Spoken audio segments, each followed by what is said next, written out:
এই একটা ধানের বীজতলা, তবে বীজতলায় একটু সমস্যা হয়েছে, সেভাবে ভালোভাবে ধানের বীজ তৈরি হয়নি বীজতলা। তাই জন্য আবার পাশে আরেকটি জায়গায় সেখানে বীজতলা তৈরি করা হয়েছে এবং সেটাতে বেশ ভালো হয়েছে। তবে আধুনিক কৃষি ব্যবস্থায় যেটা বলা হয় যে বীজতলা তৈরির সময় যতটা লম্বালম্বিভাবে বীজতলা পারবেন তৈরি করবেন, চওড়াটা 3 থেকে 3.5 ফুট বা বড় জোর 4 ফুট এরকম হতে পারে।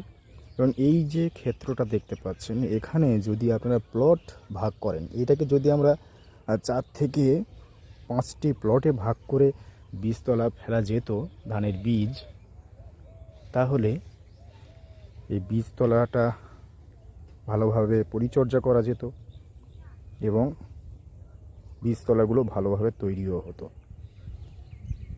সেগুলো কিছু কৃষক বন্ধুদের মধ্যে সচেতনতার অভাব এখনও রয়েছে, গ্রাম বাংলায় এলে দেখা যায়।